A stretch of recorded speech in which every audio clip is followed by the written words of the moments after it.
മലയാളികൾ ഉൾപ്പെടെ നിരവധി പ്രവാസികൾക്ക് തിരിച്ചടിയാകുന്ന ഒരു വാർത്തയാണ് ഇപ്പോൾ സൗദിയിൽ നിന്നും പുറത്തുവരുന്നത്.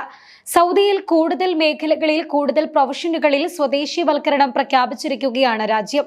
പ്രധാനമായും ആരോഗ്യ മന്ത്രാലയം, വാണിജ്യ മന്ത്രാലയം, മുനിസിപ്പൽ പാർപ്പിടകാര്യ മന്ത്രാലയം എന്നീ 3 മന്ത്രാലയങ്ങളുടെ മേൽനോട്ടത്തിന് കീഴിലുള്ള വ്യത്യസ്ത മേഖലകളിലെ dental medicine, pharmacy, accounting, engineering തൊഴിലുകൾ എന്നിവയടക്കം 269 പ്രൊഫഷനുകളിലാണ് സൗദി സ്വദേശിവൽക്കരണം നടപ്പിലാക്കാൻ ഒരുങ്ങുന്നത്.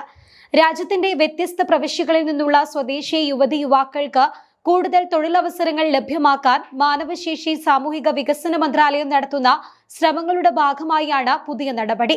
ഫാർമസി മേഖലയിൽ ജൂലൈ 23 മുതൽ സ്വദേശിവൽക്കരണ അനുപാതം ഉയർത്തുകയും ചെയ്യും. ആദ്യഘട്ടത്തിൽ 45%, 12 മാസത്തിന് ശേഷം നിലവിൽ വരുന്ന രണ്ടാം ഘട്ടത്തിൽ സ്വദേശിവൽക്കരണം 55%-ആയും ഉയർത്തുമെന്നാണ് അധികൃതർ അറിയിച്ചിരിക്കുന്നത്. അതേസമയം മലയാളികൾ ഉൾപ്പെടെ നിരവധി പ്രവാസികൾ തൊഴിലെടുക്കുന്ന അക്കൗണ്ടിംഗ് മേഖലയിൽ പടിപടിയായി 5 ഘട്ടങ്ങളിലായി നിർബന്ധിത സ്വദേശിവൽക്കരണ അനുപാതം ഉയർത്താനാണ് തീരുമാനം. ആദ്യഘട്ടം 2025 ഒക്ടോബർ 10 നിലവിൽ വരും. എഞ്ചിനീയറിംഗ്, സാങ്കേതിക തൊഴിൽ മേഖലയിലും ജൂലൈ 23 മുതൽ നിർബന്ധിത സ്വദേശിവൽക്കരണം 30%-ആയി ഉയർത്തും. ഈ മേഖലയിൽ 5 അതിൽ കൂടുതലും പേർ ജോലി ചെയ്യുന്ന മുഴുവൻ സ്ഥാപനങ്ങൾക്കും ഇത് ബാധകമാകുമെന്നും അധികൃതർ അറിയിച്ചിട്ടുണ്ട്. കേരളത്തിൽ എഞ്ചിനീയറിംഗ് പഠനം വ്യാപകമായ 2.5 പതിറ്റാണ്ടിനുള്ളിൽ നിരവധി യുവാക്കളാണ് സൗദി അറേബ്യ ഉൾപ്പെടെയുള്ള ഗൾഫ് രാജ്യങ്ങളിൽ എഞ്ചിനീയറിംഗ് പ്രൊഫഷനുകളിലായി കുടിയേറിയിട്ടുള്ളത്. പുതിയ സ്വദേശിവൽക്കരണം ഇവരുടെ തൊഴിലിന്റെ ഭീഷണി ഉയർത്താനുള്ള സാധ്യതകൾ ഏറെയാണ്. ഈ നിർദ്ദേശം നടപ്പാക്കുമ്പോൾ പല കമ്പനികളിലും വിദേശ തൊഴിലാളികളെ പിരിച്ചുവിടേണ്ടതായും വരും. പുതിയ പ്രൊജക്ടുകളിലാകട്ടെ വിദേശികളെ നിയമിക്കുന്നത് കുറയുകയും ചെയ്യും. പുതിയ തീരുമാനത്തിലൂടെ 8000-ലേറെ സ്വദേശികൾക്ക് തൊഴിൽ ലഭിക്കുമെന്നാണ് സർക്കാരിന്റെ കണക്കുകൂട്ടൽ. സ്വദേശിവൽക്കരണം മുന്നിൽ കണ്ട അടുത്ത കാലത്ത് സൗദിയിൽ എഞ്ചിനീയറിംഗ് പഠനത്തിന് കൂടുതൽ പ്രാധാന്യം നൽകുകയും ചെയ്തിരുന്നു. അതേസമയം 2024 ഒക്ടോബറിൽ സൗദിയിലെ ആരോഗ്യ മേഖലയിലും 4 തസ്തികകളിൽ സ്വദേശിവൽക്കരണ അനുപാതം ഉയർത്തിയിരുന്നു. X ray, laboratory, physiotherapy, nutrition, food therapy എന്നീ മേഖലകളിലാണ് സ്വദേശിവൽക്കരണ അനുപാതം ഉയർത്തിയത്.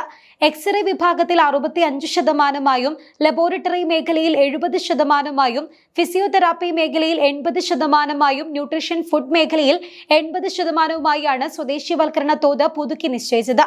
പുതുതായി ബിരുദം പൂർത്തിയാക്കി പുറത്തിറങ്ങുന്ന സ്വദേശി യുവതി യുവാക്കൾക്ക് തൊഴിൽ സാധ്യത ഉറപ്പുവരുത്തുന്നതിന്റെ ഭാഗമായിട്ടായിരുന്നു ഈ തീരുമാനം. Riyadh, Mecca, Medina, Jeddah, Dammam, Al Khobar നഗരങ്ങളിലെ മുഴുവൻ ആരോഗ്യ സ്ഥാപനങ്ങൾക്കും ഒപ്പം മറ്റു നഗരങ്ങളിലെ വൻകിട സ്ഥാപനങ്ങൾക്കുമായിരുന്നു ഈ നിർദ്ദേശം. അതേസമയം സ്വകാര്യ മേഖല ജീവനക്കാരുടെ പ്രൊഫഷനുകൾ മാറ്റി പദവി ശരിയാക്കാൻ അനുവദിച്ച സാവകാശം ഫെബ്രുവരി 1 അവസാനിക്കുമെന്ന് ഓർമ്മപ്പെടുത്തിയിരിക്കുകയാണ് സൗദി മാനവശേഷി സാമൂഹിക വികസന മന്ത്രാലയം.